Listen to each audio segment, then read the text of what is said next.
मजबूर पिता ने खुद बेटे की चिता सजाई है। बेटे की चिता सजाई है। सब कुछ लुटा दिया पर वचन न तोड़ा, सत्य की डोर को पल भर ना छोड़ा।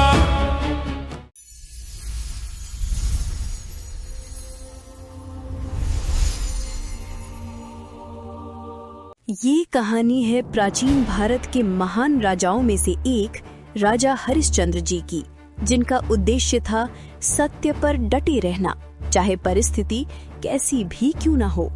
एक दिन उनके बगीचे में एक कोने से अजीब सी आवाज आई और अचानक झाड़ियों के पीछे से एक भारी भरकम जंगली सुअर निकल आया। वो जंगली सुअर राजा के बगीचे में हड़कंप मचाने लगा।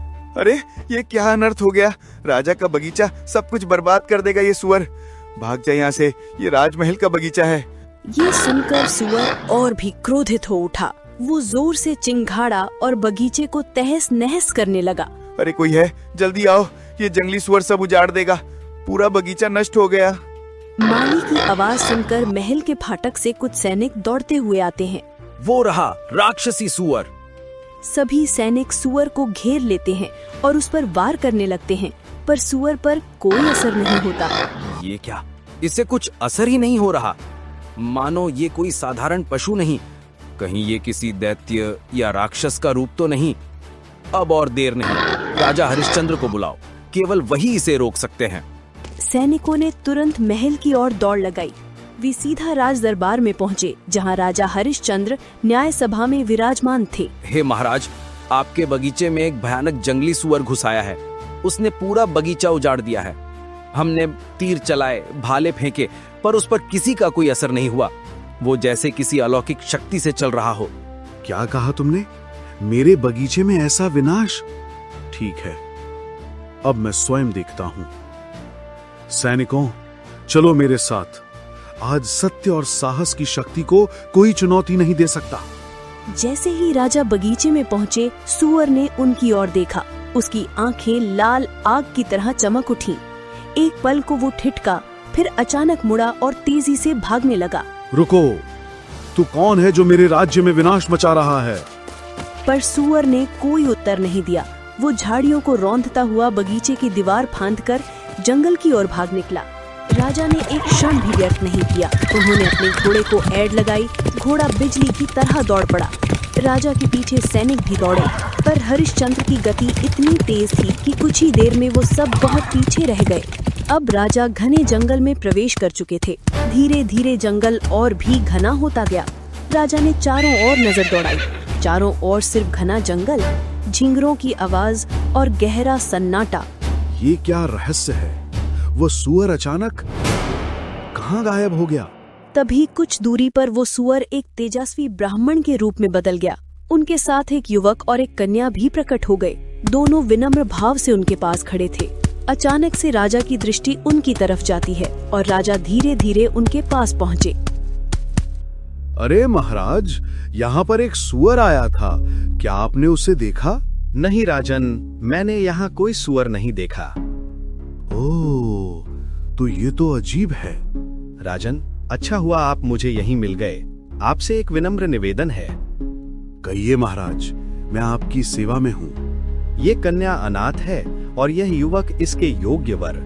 मैं इनके विवाह का संकल्प लिए यहाँ आया हूँ, परंतु दुर्भाग्यवश इसके कन्यादान के लिए कोई तैयार नहीं हो रहा। जी महाराज, मैं आपकी क्या सहायता कर सकता हूँ? अब आप यहाँ हैं, धन्य हैं।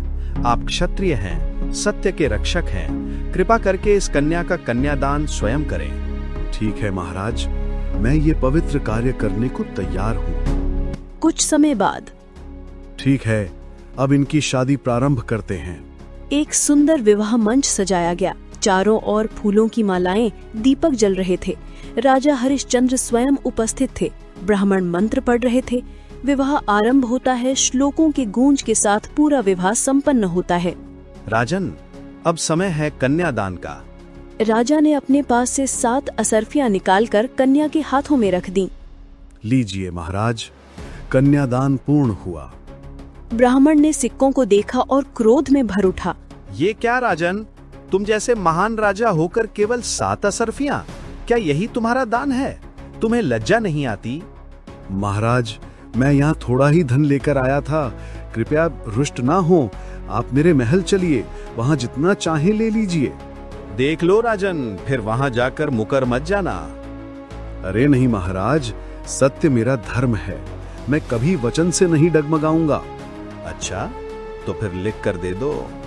क्या लिखूं महाराज? अपना पूरा राज्य मेरे नाम कर दो। ठीक है महाराज। उन्होंने तुरंत अपने अंगरखे से कलम निकाली, एक पत्ते पर अपने हस्ताक्षर किए और उसे ब्राह्मण को सौंप दिया। बहुत अच्छा राजन, अब ये राज्य मेरा हुआ। इस प्रकार राजा हरिश्चंद्र सत्य और वचन के पालन में अपने ही राज्य से हाथ धो बैठे। अब से तुम मेरे गुलाम हो। अब राजा और ब्राह्मण दोनों महल के समीप पहुंचते हैं और सैनिक देखते हैं कि एक ब्राह्मण ने राजा का हाथ पकड़ रखा है। अरे ये क्या, ब्राह्मण ने तो हमारे राजा का हाथ पकड़ रखा है। ये तो मर्यादा के विरुद्ध है। कहीं राजा पर कोई जादू टोना तो नहीं कर दिया इसने। चलो अपने अस्त्र उठाओ। ब्राह्मण सैनिकों को देखकर चौंक जाते हैं और राजा से कहने लगे, क्या राजन, तुम मुझे यहीं मरवाना चाहते हो? तुम्हारे सैनिक मुझे घेर रहे हैं। अगर इनका रोष नहीं थमा तो समझो तुम्हारा वचन, तुम्हारा धर्म दोनों भस्म हो जाएगा। या तो इन्हें रोक लो या अपने वचन तोड़ दो। नहीं महाराज, कृपा कर क्षमा करें। सैनिकों, अपने सभी अस्त्र नीचे रख दो। इनका कोई कसूर नहीं है। मैंने अपने राज्य का अधिकार इन्हें समर्पित किया है। सैनिक एक दूसरे की ओर देखने लगते हैं। धीरे धीरे सभी अपने अस्त्र नीचे कर लेते हैं। अब राजा और ब्राह्मण महल के अंदर प्रवेश करते हैं। राजा के साथ ब्राह्मण को देखकर रानी भी दौड़ी चली आती है। महाराज, आप कहाँ थे? और ये ब्राह्मण कौन है? महारानी, ये वही ब्राह्मण हैं जिनके नाम मैंने अपना सारा राज्य समर्पित कर दिया है। क्या कहा आपने? अपना पूरा राज्य? लेकिन ऐसा क्यों महाराज? क्योंकि मेरा वचन था रानी, मैं अपने वचन से पीछे नहीं हट सकता। धर्म की रक्षा वचन की रक्षा में ही है। राजा ने सारी कहानी रानी को बताई। रानी एक पल तक राजा की ओर निहारती रही। राजन, अब तुम्हें मुझे दान की 100 असरफियां देनी होंगी। जी महाराज।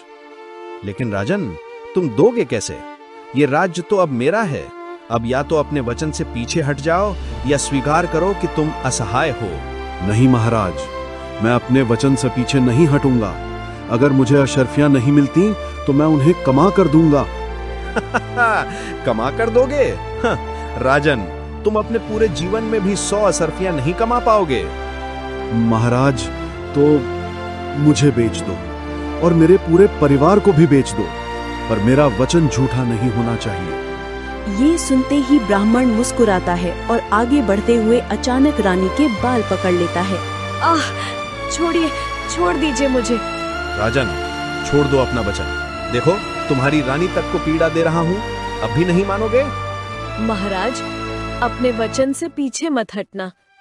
चाहे मुझे कुछ भी हो जाए, आपका धर्म आपका वचन है और मैं उसी धर्म की रानी हूँ। महारानी, आपका ये साहस ही मेरी शक्ति है। मैं पीछे नहीं हटूंगा। राजन, क्या तुम अपने वचन से पीछे हटोगे या देखना चाहते हो कि वचन का फल क्या होता है? मैंने कहा था मैं अपना वचन पूरा करूंगा। तुमने कहा कि तुम असरफियां कमा कर दोगे, पर मैंने कहा है कि ये असरफियां तुम्हारे लिए नामुमकिन हैं। राजन, एक आखिरी बार कहता हूँ, छोड़ दो अपना वचन। तुम बच सकते हो, अब भी समय है। महाराज, अपने वचन से मत हटना। ये कपने का खेल नहीं है, ये आपकी आत्मा का सवाल है। महाराज, मेरा वचन मेरा शिल्प है, मैं पीछे नहीं हटूंगा। ठीक है, मैं भी देखता हूँ कि 100 असरफी कैसे कमाओगे। अब राजा ब्राह्मण को 100 असरफी कमा कर देने का निर्णय करता है और अपनी पत्नी और बच्चे रोहतास के साथ काशी में निकल जाता है और वहाँ हरहीरा नाम के बनिए के साथ अपने परिवार का सौदा करता है। हीरालाल जी, मुझे आपके साथ एक सौदा करना है। इस सौदे के बदले मुझे कुछ अशर्फियां चाहिए। राजन, तुम्हारे पास क्या है जिसके बदल में मैं अशर्फिया दूं? यहाँ हर चीज की कीमत है। मेरी पत्नी और बच्चे, इन्हें बदले में ले लो। मैं तुम्हें बाद में जो भी दे सकूंगा वो दूंगा, पर अभी मुझे अशर्फियां चाहिए। ठीक है राजन, पर हालत ऐसी होगी कि मैं इन्हें तभी स्वीकार करूंगा जब तुम स्पष्ट रूप से लिखकर स्वीकृति दोगे कि मैं रानी और बच्चे का रखरखाव करूंगा और आगे जो भी सौदा होगा वो मेरे नियम के अनुसार होगा। अब राजा वहां अपनी स्वीकृति देकर रानी और रोहतास को कुछ असरफी में बेच देता है और खुद किसी काम की तलाश में एक भंगी के पास जाता है। मालिक, क्या आप मुझे काम दे सकते हैं? कैसा भी काम हो मालिक, मैं कर लूंगा, लेकिन इसके बदले मुझे कुछ अशर्फी चाहिए। ठीक है, तेरे लिए एक काम है। क्या मालिक? जो भी यहाँ मुर्दा आएगा उससे तू 125 रुपया लेगा, तभी वो उसे जला सकेगा। किसी एक को भी छोड़ना नहीं, वरना सजा मिलेगी और जो कमाएगा वो वापस ले लूंगा। ठीक है महाराज, मैं एक पैसा भी किसी पर नहीं छोड़ूंगा। कल से काम शुरू, और याद रख, दया दिखाना मना है। राजा ने अपने वचन को पूरा करने के लिए असरफियों की खोज शुरू की। उसने ठाना था एक भी पैसा, एक भी गलती नहीं, और आज से उसका कठिन परिश्रम शुरू होता है। ठीक है राजन, काम शुरू करो। जो भी मुर्दा आएगा उससे 125 रुपया लेना, भूल मत। अगर कोई अधूरा छोड़ा तो सजा मिलेगी। जी मालिक। राजा ने पहला मुर्दा उठाया। उसका हाथ कांप रहा था, पसीना बह रहा था, पर आंखों में केवल एक लक्ष्य, वचन का पालन और असरफियां कमाना। राजा ने दिन भर एक के बाद एक मुर्दे उठाए। हर कदम चुनौती, हर कदम परीक्षा, पर उसने कभी आलस नहीं किया, न भय, केवल ईमानदारी और निष्ठा। हरिया को काम करते हुए 1 हफ्ता बीत गया था। इस दौरान उसने एक बार भी भोजन नहीं किया। भूखा प्यासा, थकान और परिश्रम के बीच भी वो अपनी निष्ठा से काम करता रहा। हरिया। जी मालिक। तूने भोजन नहीं खाया? मालिक, आपने भोजन की कही नहीं, और खाने के लिए मेरे पास कुछ भी नहीं है। भूख और थकान के बावजूद हरिया ने अपनी सच्चाई बताई। उसका ध्यान केवल काम और वचन पर था, स्वयं की भलाई पर नहीं। अरे, मेरी भूल पड़ गई। अच्छा, एक काम कर, उस दुकान पर चला जा, वहां जाकर खाना ले लिया कर। मैं खुद हिसाब कर दूंगा उस दुकानदार का। जी मालिक, मैं अभी चला आता हूँ। राजा, जिसका नाम अब हरिया हो चुका था, दुकान पर जाता है और एक आदमी का भोजन ले लेता है। उधर से विश्वामित्र जी एक भिखारी का रूप बनाकर राजा के पास आते हैं और बोलते हैं कि महाराज, मैं काफी दिनों से भूखा हूँ, कृपया मुझे भोजन दें। ठीक है, तुम मेरा आधा भोजन ले लो। नहीं महाराज, मुझे पूरा भोजन दीजिए, मैं बहुत भूखा हूँ। ठीक है, लो, ये पूरा भोजन तुम्हारा। भूख और थकावट के बावजूद हरिया ने पूरा भोजन दिया। उसका ध्यान केवल गरीब की भूख मिटाने और वचन निभाने पर था। अगले दिन हरिया 2 आदमियों का भोजन लेकर आता है। वो भिखारी फिर से हरिया के पास आ जाता है। महाराज, कृपया हमें भोजन दें, हम गरीब हैं, हमारे पास कुछ भी नहीं। आज मैंने ज्यादा भोजन लिया है, आधा तुम ले लो और आधा मैं खा लूंगा। नहीं महाराज, मुझे पूरा दीजिए, मैं बहुत भूखा हूँ। ठीक है, ये लो, पूरा भोजन तुम्हारा। इस तरह 15 दिन बीत गए। हरिया ने अपने लिए एक भी रोटी नहीं खाई। उसकी भूख और थकान बढ़ती गई, पर उसकी आत्मा और निष्ठा अडिग रही। एक दिन रानी कुएं पर पानी भरने आती है, तो वहीं पर राजा अपना काम कर रहा था। रानी ने पानी भरा और घड़ा उठाने लगी, परंतु घड़ा भारी होने के कारण उठ नहीं सका। तो रानी ने राजा से कहा, महाराज, ये घड़ा जरा उठा दीजिए, बहुत भारी है। रानी, तुम भी कमाल करती हो। एक ब्राह्मण के घड़े को एक भंगी कैसे हाथ लगा सकता है, ये मेरे बस का नहीं। तू अपने आप उठा ले। ऐसे देखते देखते 1 महीना बीत जाता है। उसके बाद दोनों में से किसी की मुलाकात नहीं होती है। समय की चाल बड़ी विचित्र होती है। जो कभी राजा था, आज भंगी के वेश में है, और जो कभी राजमहल की रानी थी, आज एक ब्राह्मण के घर नौकरानी बनकर जीवन बिता रही है। इन्हीं दोनों का पुत्र था रोहतास, मासूम, सरल और अपनी माँ का सहारा। पर विधि को शायद ये सुख भी मंजूर नहीं था। एक दिन रोहतास अपनी माँ के लिए फूल तोड़ रहा था।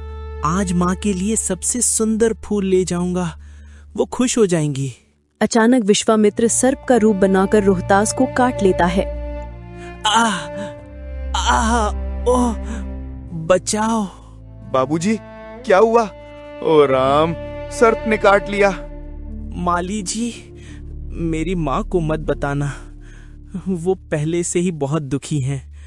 बस पंडित जी को बता देना जल्दी। नहीं बाबूजी, मैं अभी पंडित जी को बुलाता हूँ। माली घबराते हुए पंडित जी के पास पहुंचता है। अरे पंडित जी, अनर्थ हो गया, अनर्थ हो गया। क्या हुआ माली? वो रोहतास को सर्प ने काट लिया है, बगीचे में पड़ा है। ये सुनते ही हीरालाल पंडित भाग कर जाते हैं और पीछे से उस लड़के की माँ भी ये बात सुन लेती है और घबराकर अपने बेटे को बचाने के लिए दौड़ती है। हे भगवान, मेरा बच्चा। बेटा, आंखें खोलो, कुछ बोलो मेरे लाल। नहीं, हे ईश्वर, मेरा बच्चा। रोहतास, ओ मेरे लाल, ये क्या हो गया? हे भगवान, ये कैसा न्याय किया तूने? मेरा एकमात्र सहारा भी छीन लिया। बेटी, मैं कुछ नहीं कर सका। पिताजी, मत रोइए। ये तो आने जाने वाले हंस हैं। जो आया है उसे एक दिन लौटना ही होता है। आप रोएंगे तो मेरा बेटा चैन से नहीं जाएगा। जिस माँ ने अपने बेटे को कंधों पर बिठाकर खिलाया था, आज वही माँ उसे कंधों पर उठाकर शमशान ले जा रही थी। वो रानी थी, कभी महल की शान, अब एक टूटी हुई माँ। और जिसके गोद में था वो अपना लाडला रोहतास, राजा हरिया का पुत्र। बेटा, अब माँ तुझे तेरी आखिरी नींद सुलाने आई है। रानी अब पुत्र को अग्नि देने के लिए इधर उधर से लकड़ियां इकट्ठी करने लगती है। तभी राजा हरिया आता दिखाई देता है। रुको, पहले 1.25 रुपया दो, तभी चिता जलेगी। महाराज, ये आप क्या कह रहे हैं? ये आपका अपना पुत्र है रोहतास। इसे सर्प ने डस लिया है और मैं आपकी रानी हूँ। मैं किसी को नहीं जानता, मेरा कोई पुत्र नहीं और ना कोई रानी। मुझे मेरे 1.25 रुपए दे दो, तभी दाह संस्कार होगा। महाराज, मैं कहाँ से दूं? मेरे पास तो कुछ भी नहीं। मैं तो यहाँ किसी को जानती तक नहीं। 1.25 रुपया दो। मैं नौकर हूँ, पर आया हूँ। नियम तो सबके लिए एक है। रानी जोर जोर से चिल्लाने लगती है, पागलों की तरह रोने लगती है। हे भगवान, ये कैसा समय आ गया जिसे मैंने जन्म दिया। आज उसके पिता को भी पहचान नहीं। हरिया बिना दया भाव के आगे बढ़ता है और बच्चे के ऊपर रखा कफन हटा देता है। रानी बेटे की लाश को पकड़ने की कोशिश करती है, पर हरिया बेटे की लाश को उठाता है और पास की नदी में डाल देता है।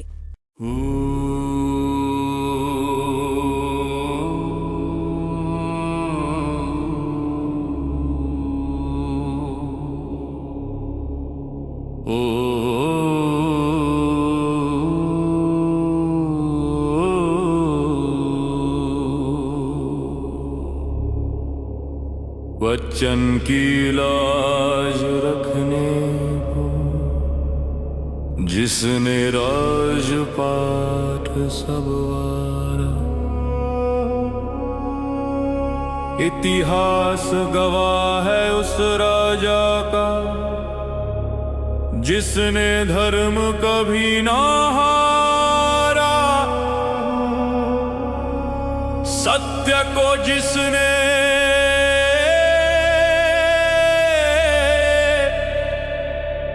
प्रामाना।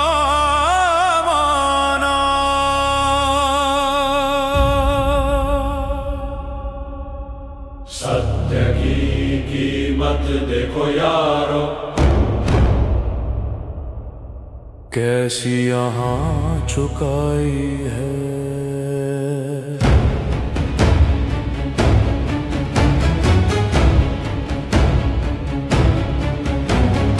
एक मजबूर पिता ने खुद बेटे की चिता सजाई है।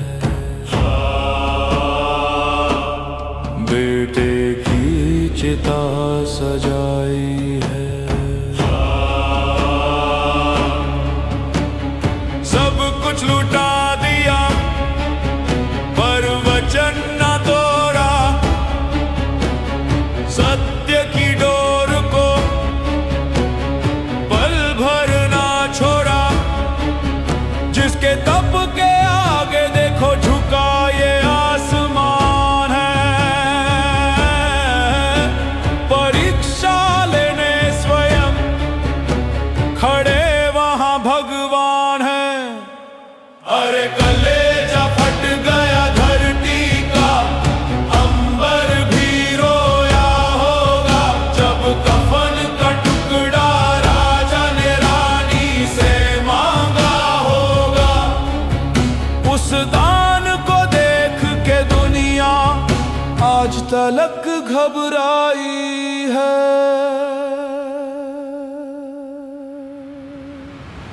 सत्य की कीमत देखो कैसी चुकाई है।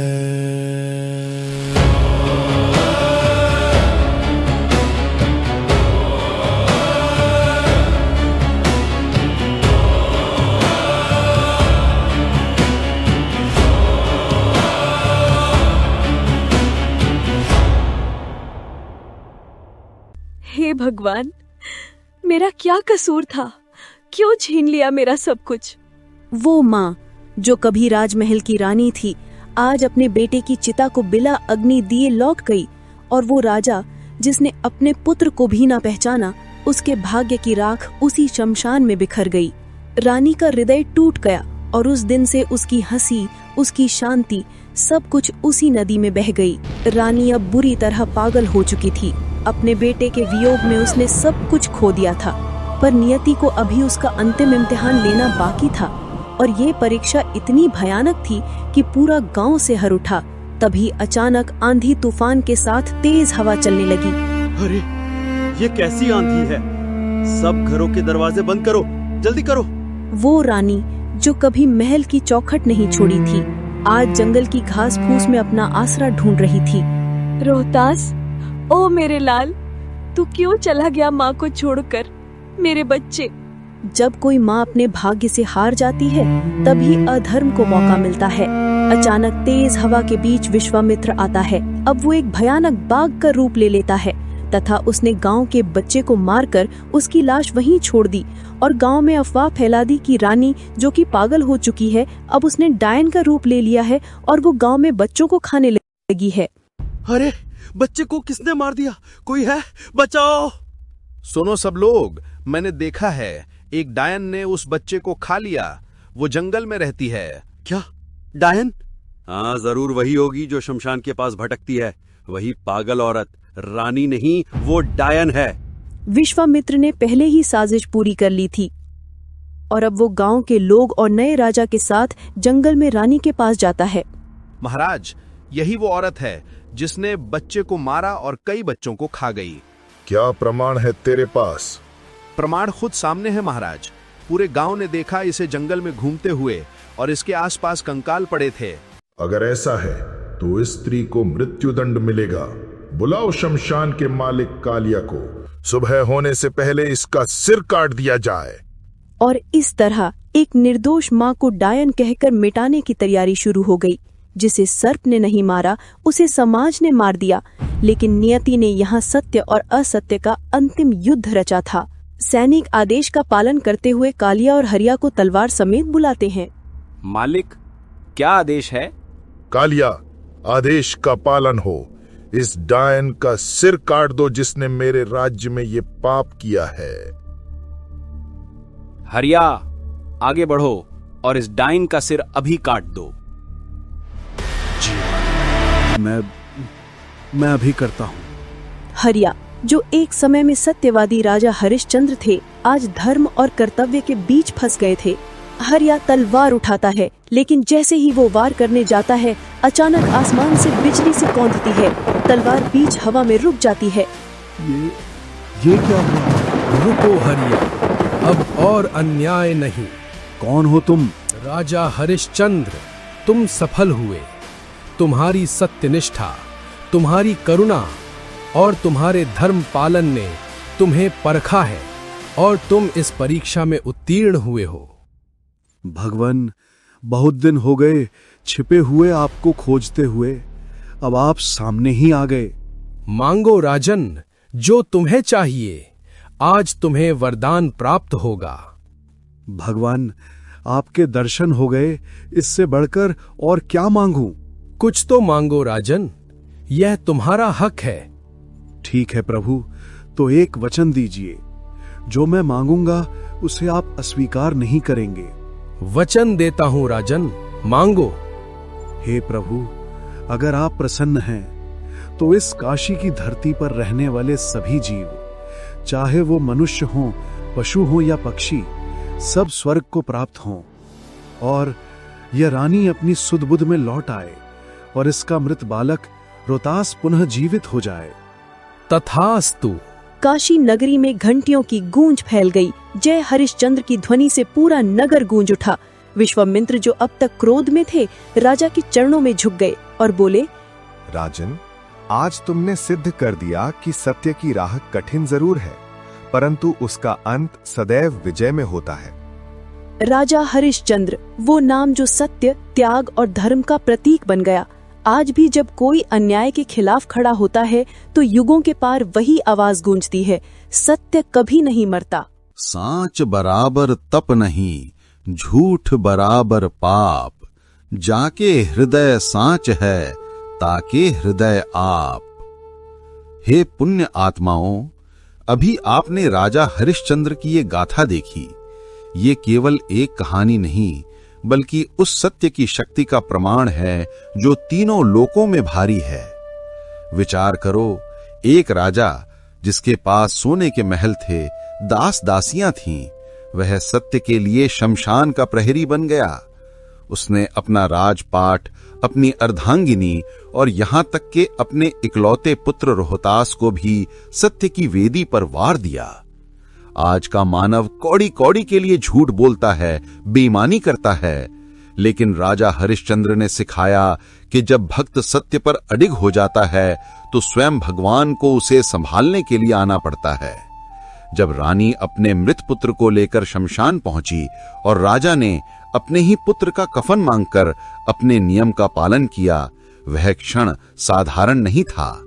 संसार में विपत्तियां तो सब पर आती हैं, यह काल का लोक है, यहां दुख और परीक्षाएं तो आनी ही हैं, लेकिन जो हरिश्चंद्र की तरह विचलित नहीं होता, जो सुख और दुख दोनों में अपने वचन और नियम पर पक्का रहता है, परमात्मा उसके लिए विधि के विधान भी बदल देते हैं।